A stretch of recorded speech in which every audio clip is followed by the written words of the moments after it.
What do you get when you combine the video games Pokemon and Doom, and just for fun, throw in a big talking spider? Well, you get this.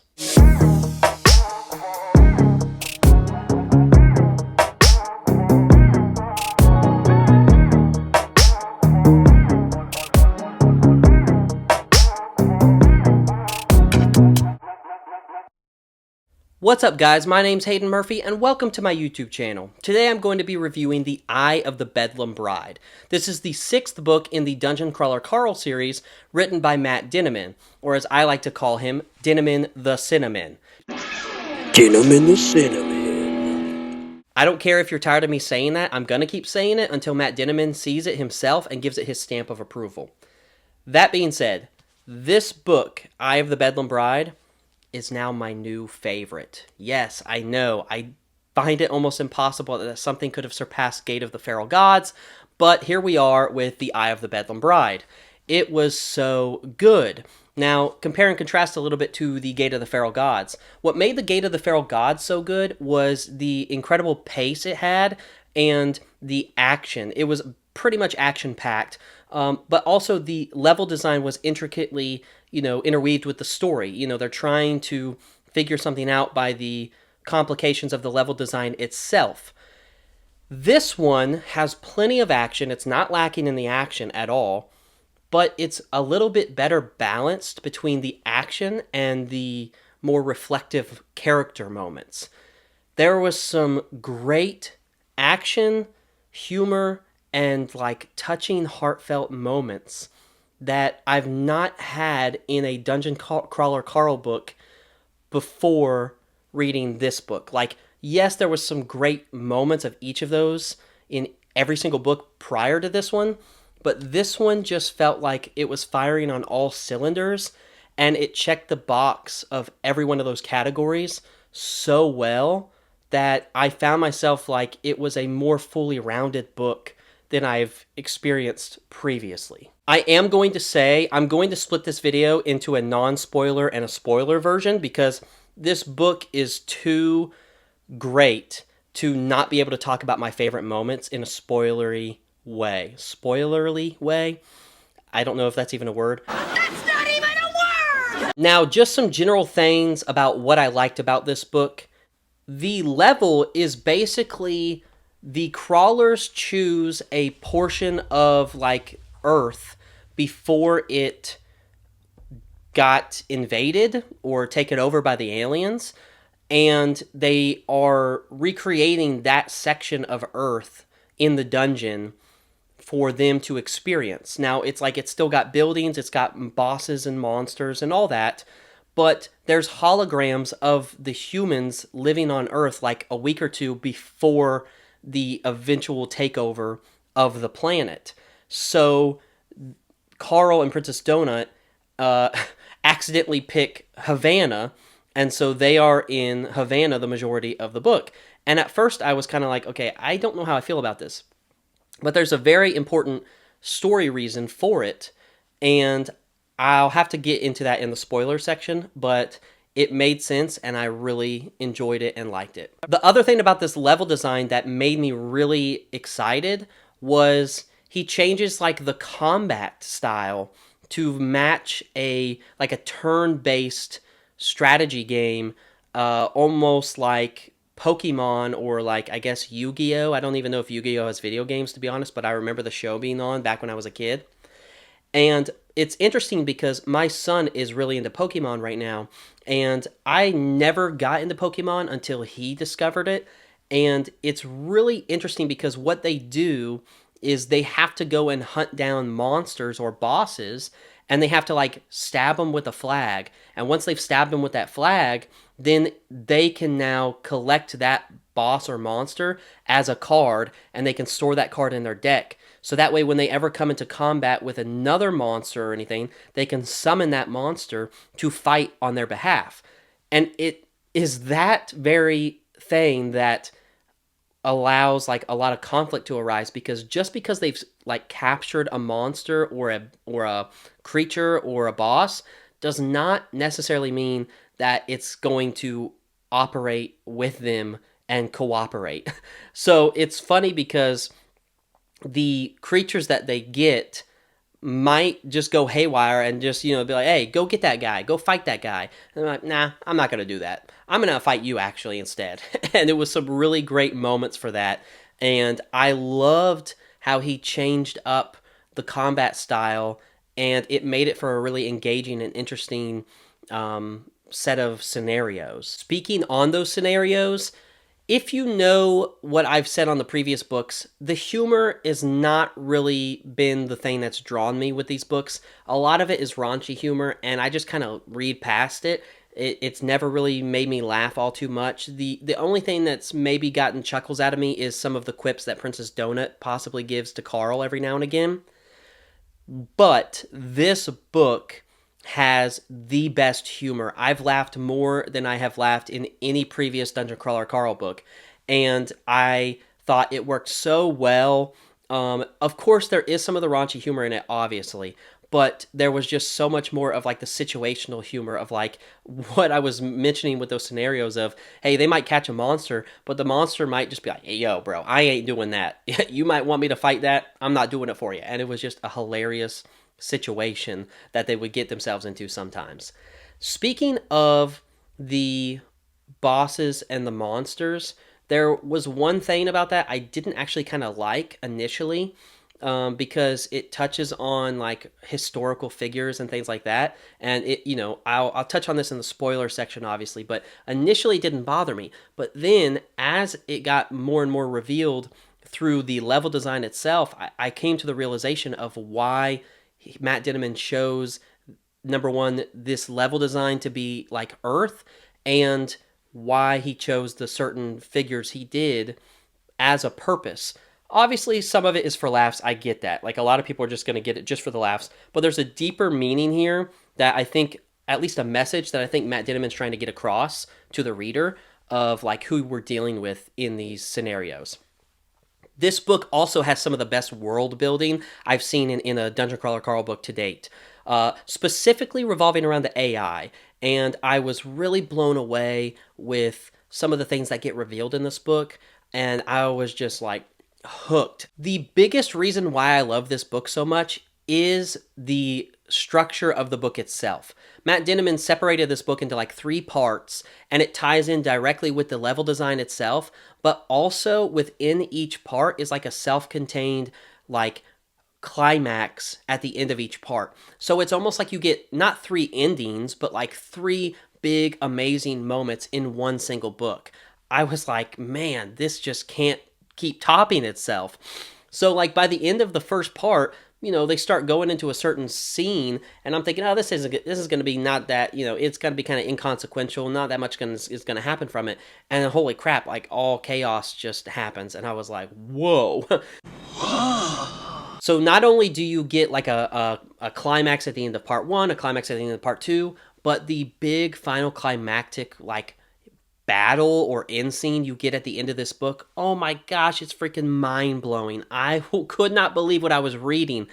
I was getting flashbacks to the very first time I read The Way of Kings by Brandon Sanderson. So if any of you guys have read like a Brandon Sanderson book, particularly like maybe the Stormlight Archive, then the way he writes his books, the fans have like branded it as ending with what they call the Sanderlanche. It's basically like, hey, he starts off with a little snowball, and then it just slowly builds over and over throughout the story, and keeps on building until finally it's just an avalanche of this huge climactic moment at the end of each book, where you're just like, all this stuff is coming to fruition, and it's all happening at the same time, and it's beautiful. It's like liquid crack. I mean, you can't get enough. I've been feeling that way, like in a minor way, in the last 3 books I've read. He's had these great, set piece endings. This book, Eye of the Bedlam Bride, had the best ending of a climactic scene of any of them. To where, again, I said this in the last video, but the fans need to brand his own ending as like the Dinnimanche, okay? And I'm going to trademark that, because if it does start to become a thing, then we should be able to trace it back to these videos and knowing that like, hey, this was a Dinnimanche ending, and Hayden Murphy is the one who came up with that name. Because that's my trademark. This is a true mega Dinniman. I don't know how you top this with the next one. It's got me that much more excited to see, like, can he make it even more epic and, than what he's already done? I hope so, because I am just blown away with what he did. So the one thing I can 100% guarantee is that this book has that epic Dinniman. Okay, you can check that off the box. It's got the biggest Dinniman that ever Dinnimanched before. It's so awesome. You keep using the word. I don't think it means what you think it means. Okay, I don't want to go any further without going into spoilers. So this is your warning. If you have not read this book and you don't want to get in spoiler for you, then you need to turn away, okay? Imagine this is like the imaginary entrance to the Desperado Club, okay? If you don't got that tattoo to come into this club, then we're turning your butt away, okay? You're losing access to the rest of this video. Don't even go one step further, because we are stepping into that Desperado Club of spoilers. Okay, right off the bat, I loved how he used the Princess Posse like fan club thing as like a way to remind the fans of what happened in the last book. It was a really fun, unique way of keeping the reader engaged, so they're not just reading like a list of like, okay, we did this, we did this, we did that. I really loved it. I thought that was hilarious and funny. Also, the intro finally gives us an answer as to why Mordecai and Odette have this rift and why Mordecai hates her, but at the same time introducing a new character that is integral to the plot of this book and will be integral to the future plots of the book. So I'm starting to see him laying the seeds, whereas he knows in the next book they're going to be getting to that level 9, and the faction wars he's been building up since the first book. He's got to start laying the groundwork for like level 12 with the ascendancy thing with all the gods, and he's starting to do that from the very beginning of this book. So it's like finally we're getting some answers that we've been wanting to know from the very beginning of the series, and it's already started off great. It was awesome. The fact that the Earth is the level design, at first, again, like I said, I was kind of disappointed, but then I realized the whole purpose of this level design, it shows you how twisted the people who have created this game are. They want nothing more than to make the crawlers suffer, like not just physically but emotionally, all for their own entertainment. Are you not entertained? They want to put them in the worst possible scenarios, not just against like fictional creatures and bosses and monsters, but they want to like mess with their mind, really messed up stuff. But also it helps you realize that like you can see, holy crap, this is what's been lost. Carl and all the other like crawlers can look around and say, this is what's been lost to us, and these abusers are the ones who took it away from us, and they're trying to make us relive this trauma. And just to kind of really ground in the point that like, haha, look what we took from you. Ha ha! You can't change the past. And then also the way that they have to go hunt down these bosses and monsters or whatever to like be a part of their deck, the Pokemon style hunt. They're all like, historical figures, religious figures. They could be like cryptid monsters. Anything to do with Earth's history or culture, they use as like bosses that they can fight to get. But they're all like twisted. They're all off a little bit. There is something not right about the historical accuracy or the legends that might be around that creature or thing. And every one of them is wrong. But and at first that bothered me, right? Like with obviously what they do, like with like Jesus and some of the other figures that they have, because I was like, man, I don't know how I feel about this. But he goes out of his way. Even Carl's like, man, this is really offensive. Some of the stuff they're doing. It highly offended me. And even with the character, I can't forget her name, but it was like the nun lady. She's being like super like upset. Which by the way, that was a great addition to the book. Was those three that they encounter in the beginning, and you're like, man, like, I don't know how I feel about this right now, because I feel like he's just doing it and playing it for laughs. But he's not. He's grounded in the idea that these guys are wanting to, like, destroy everything that is precious and important to the crawlers. And they're taking their history, their culture, their identity, and they're just distorting it and twisting it. And it kind of reminded me of how, like, when there's a big war or battle in history, they always say like history is written and it by the victors. So it's kind of like, they can come in here and crap all over humanity and whatever they believed in, whatever they thought of, and they can say, haha, what are you going to do about it? And so I was like, wow, this is really like a powerful message, because it makes you hate the people running this game even more so. You want to see a revolution. You want to see the game to be broken and all of their society come crashing down, because they are evil, sick, twisted individuals. Who are these sick people? Then going back to those 3 individuals that they encounter early on in the game, I'll have to throw their names on the screen because I forgot what they were. But it was like the nun and like the 2 prison guard guys or whatever. But the way he did that was so well done. The scene where they're all having to choose like which gods to release, I was like, oh my gosh, the stakes of that scene was amazing. And I was like, man, we're already getting this amazing action scene this early on. Like, what are we going to get by the end? I had no idea what was coming for me, I can tell you that. But then they layer in that, and they create her as like a semi-mini villain of the book. And with Katia revealing that, hey, I got that tiara from the last floor, but there might be a way to fix it. Initially, again, I was kind of like, I don't know how I feel about this. I wanted it to be a little more difficult for them to be able to get out of this predicament they find themselves in, where they might have to murder Katia to progress past this level. But as the book progressed, I got a little bit more okay with it, because it is a difficult thing that they have to do. It's not necessarily easy.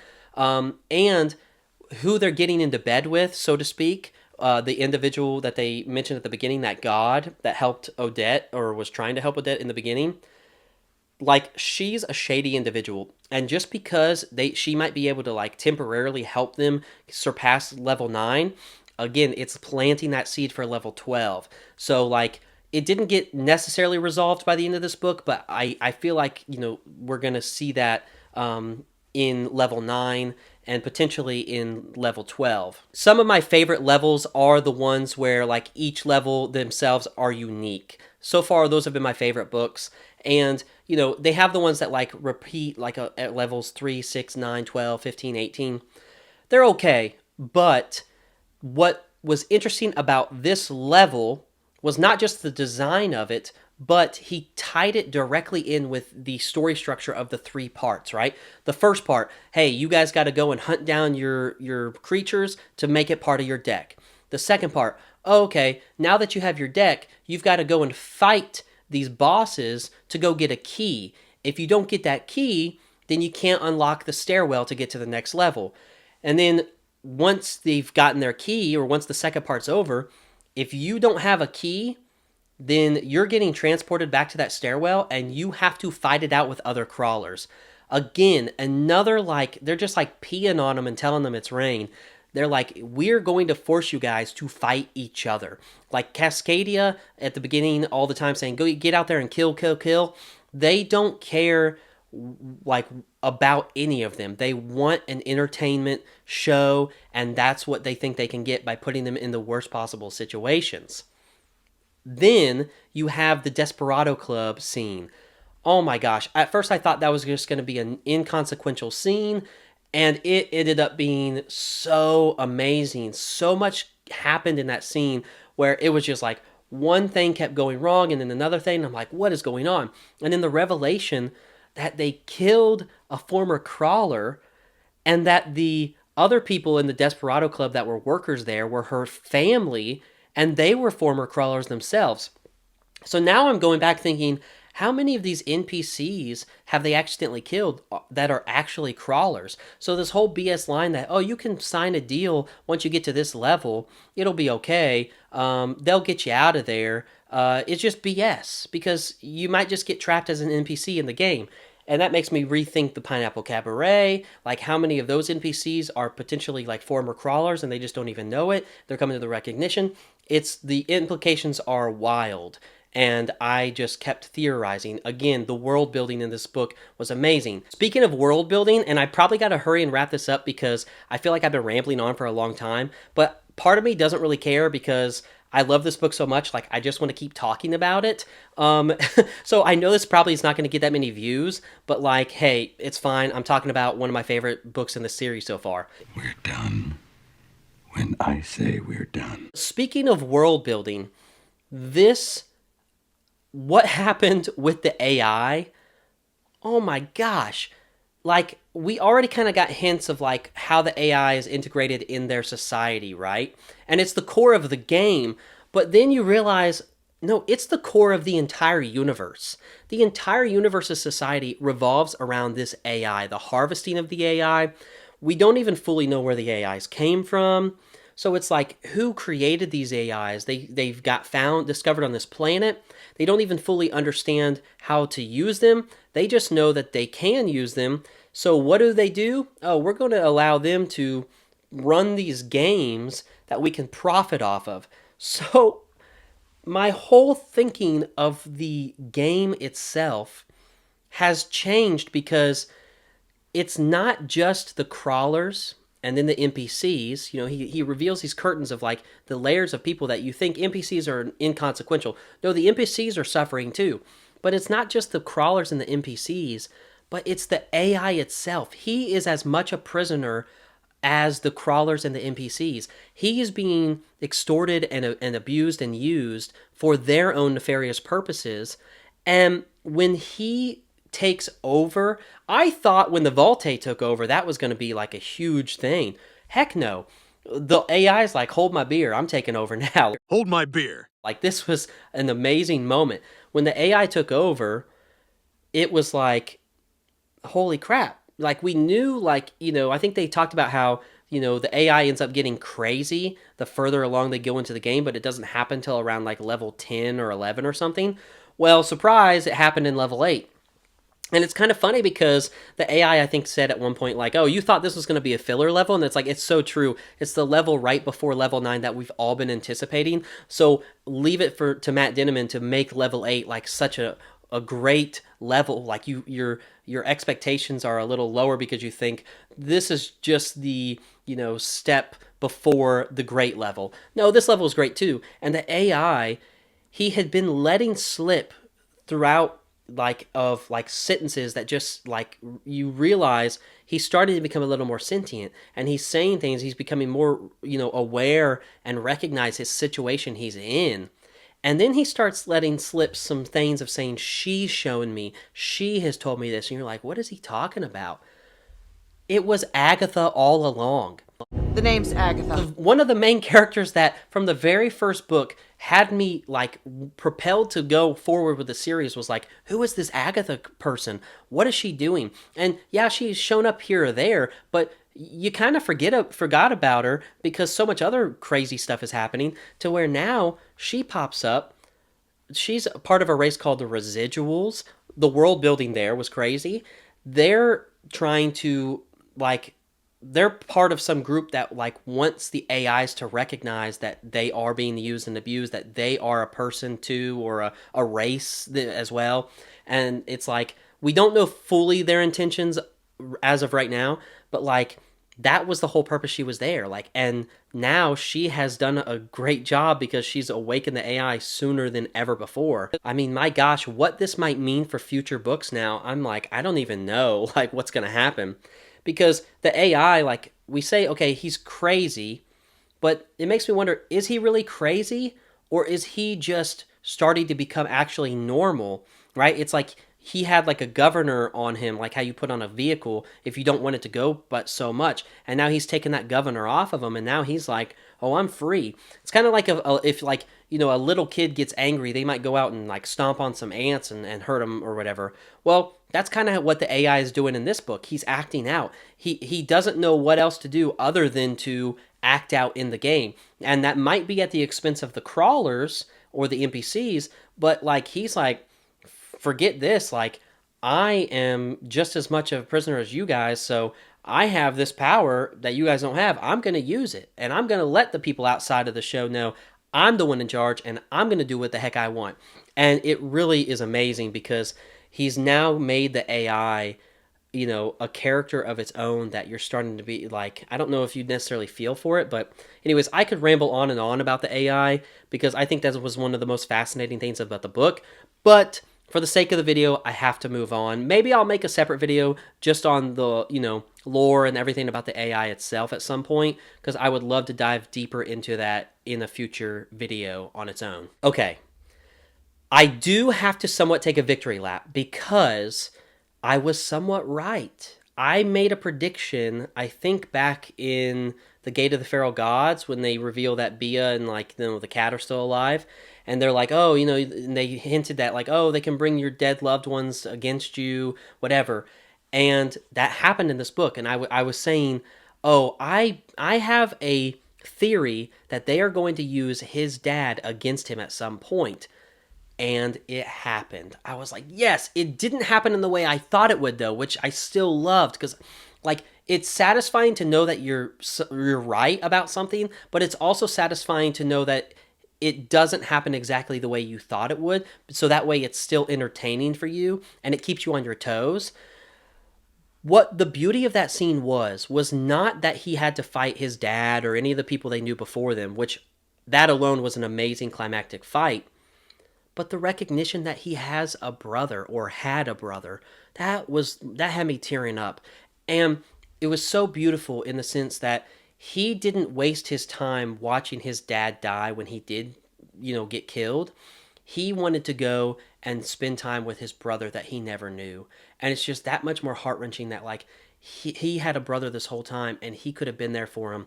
And that guilt is going to carry with him forward in the future books. But oh my God. That had me right here. I was like, I can't believe that this is happening in the Dungeon Crawler Carl book. What is Matt Dinniman doing to me? It was very touching, very emotional, and I loved it. It was such a great climax or climactic moment to the end of part 2.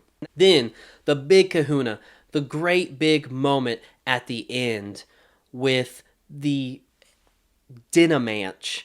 That Dinnimanch was off the chain. It was so good. My goodness. I mean, so much was happening. I couldn't even keep control over it. At some point, I'm probably going to go back and reread that because it was just so good. I want to just dive back into that sequence. Everything that was happening, it was so expertly thought out and done. Great moment with all the characters and just, I mean, I'm speechless. I'm speechless. I don't even know what to say. I don't know where to start. I really loved it.